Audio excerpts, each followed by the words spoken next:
के Hyatt hotel में wheat products promotion society के द्वारा ग्लोबल सीईओ कॉन्क्लेव 2024 का आयोजन किया गया। इस कार्यक्रम का उद्देश्य गेहूं उद्योग की चुनौतियों का समाधान और नवाचार को बढ़ावा देना था। नई दिल्ली में आयोजित इस कार्यक्रम में कृषि क्षेत्र के प्रमुख नेता, विशेषज्ञ और नीति निर्माता एकत्रित हुए। उद्घाटन सत्र में WPPS के चेयरमैन श्री अजय गोयल ने कॉन्क्लेव के महत्व पर प्रकाश डाला।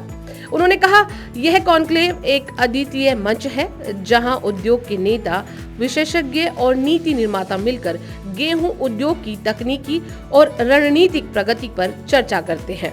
उन्होंने कहा, हमारा लक्ष्य न केवल आज की मांगों को पूरा करना है, बल्कि आने वाले कल की चुनौतियों और अवसरों के लिए भी तैयारी करना है। भारत सरकार है वो अवगत है हर मसले और मामले के बारे में, चाहे वो किसानों का हो या कंज्यूमर का हो या प्रोसेसर का हो। उनको सब पहलू देख के अपना डिसीजन लेना पड़ता है। इसके लिए कभी कभी वक्त लग जाता है, पर मुझे लगता है कि ये साल फिर बढ़िया निकल जाएगा। गवर्नमेंट जो है, अगर बाजार में गेहूं की कमी है तो उसको पूरा ज़रूर करेगी। WPPS का एजेंडा क्या रहेगा? हम प्लेटफॉर्म प्रोवाइड करते हैं। यहाँ पर आकर wheat growers, millers, bakers, bread manufacturers, biscuit manufacturers views exchange कर सकते हैं और जो है नॉलेज शेयरिंग होती है। हमारा मेन काम प्लेटफॉर्म प्रोवाइड करना है। We are not propagating anybody's cause, we are propagating the cause of wheat consumption. कार्यक्रम का पहला तकनीकी सत्र मिलिंग और बेकिंग टेक्नोलॉजी CSIR CFTRI में शुरू की निदेशक डॉक्टर श्रीदेवी अन्नपूर्णा सिंह द्वारा संचालित किया गया। इस सत्र में कई प्रमुख विशेषज्ञों ने अपने विचार प्रस्तुत किए। शाम 5 बजे औपचारिक उद्घाटन सत्र की शुरुआत की गई, जिसमें मुख्य वक्ताओं में माइक्रोसॉफ्ट के रणवीर चंद्रा, ऑस्ट्रेलियाई व्यापार और निवेश आयोग के जॉन साउथवेल और US डिपार्टमेंट ऑफ एग्रीकल्चर के क्ले एम हैमिल्टन शामिल रहे। इस दौरान रणवीर चंद्र ने कहा, डिजिटल तकनीक और AI का कृषि पर अत्यधिक प्रभाव है और यह अत्यधिक परिवर्तनकारी साबित हो सकता है। यह देश की कृषि के लिए वरदान साबित हो सकता है। वहीं ऑस्ट्रेलियाई व्यापार और निवेश आयोग के जॉन साउथवेल ने कहा कि दक्षिण एशिया के कृषि खाद्य क्षेत्र पर निवेश और सहयोग के अवसरों पर ध्यान देना चाहिए। Australia and India have a very long-standing agricultural relationship. India was actually the first country which the Australian Agricultural Centre for International Agricultural Research was actually present in from 1984 onwards. So it's actually got a very, very long history of 40 years of agricultural cooperation and even beyond that as well.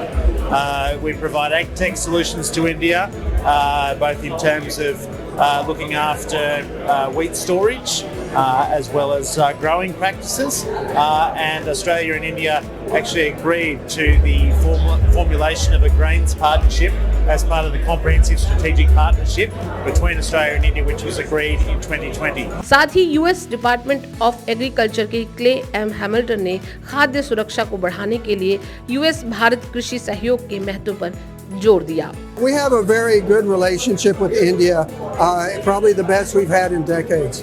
Our President Biden, and your Prime Minister Modi have a good relationship, and we were able to resolve some trade issues over the last year. Right now,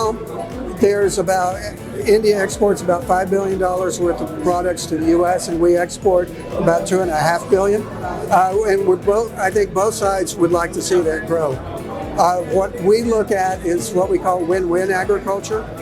We feel that we have a lot of commodities that would be very beneficial here in India. इस दौरान विशेष संबोधन में फसाई के CEO Shri कमला वर्धन राव और ministry of food process industry के संयुक्त सचिव श्री प्रीतपाल सिंह शामिल रहे। उन्होंने खाद्य प्रसंस्करण के क्षेत्र को मजबूती देने हेतु सरकारी पहलों पर गंभीर चर्चा की। Well, of late, people have become extremely conscious about the food they intake, and one of the ways in which innovative wheat products are coming up relates to fortified atta. A lot of vitamins, especially B12, are added to it, and I think this is the future forward. From the ministry side, we have been promoting innovative products.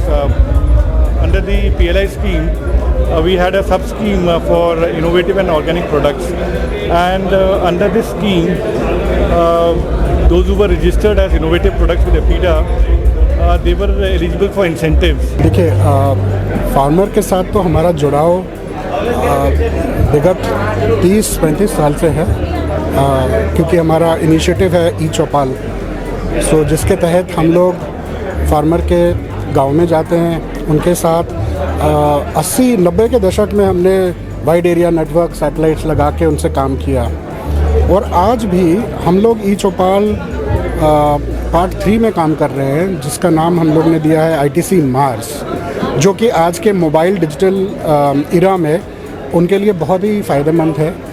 सो उनको एक तो crop insurance, कौन सा crop लगाना चाहिए, futures prices, domestically, internationally, inputs, drones, all these services will be provided by ITC Mars to the farmers. I am representing TechnoServe, which is a US-based global development sector organizations, and we are leading a program on staple food fortification in 8 countries in the world, included India. And what we are doing is that we are engaging with the private sector in terms of improving their technical capacity, so that quality fortified staple food is available in the market for the consumers. इतना ही नहीं, wheat milling industry में अभूतपूर्व योगदान देने के लिए WPPS के द्वारा अवार्ड फंक्शन का आयोजन भी किया गया, जिसमें उद्योग में उत्कृष्ट योगदान देने वाले व्यक्तियों और संगठनों को सम्मानित किया गया। I am getting a lifetime achievement award for this industry. I am in the industry for the last 50 years. I am very proud to say that our industry in India is a world standard, and we are having a lot of innovations in the industry, and we are doing it now, and further we will do in the industry. इस industry को आपने इतने साल दिए हैं, उसके बाद आज आपको अवार्ड दिया जा रहा है, तो कैसा फील हो रहा है? अच्छा फील हो रहा है। और क्या अचीवमेंट रही है आपकी इस फील्ड में? काफ़ी मिले डिजाइन किए इंडिया में, ऑलमोस्ट लगभग मोर देन 3000 फ्लोर मिल्स हैं, 401 मिल मेरी डिजाइन की हुई हैं, और 40 साल से मैं हूँ तो मिलें लगा रहा हूँ, सब दिल्ली की most of the mills designed by me. Cameraman Rahul के साथ वरिष्ठ संवाददाता अंजुल त्यागी।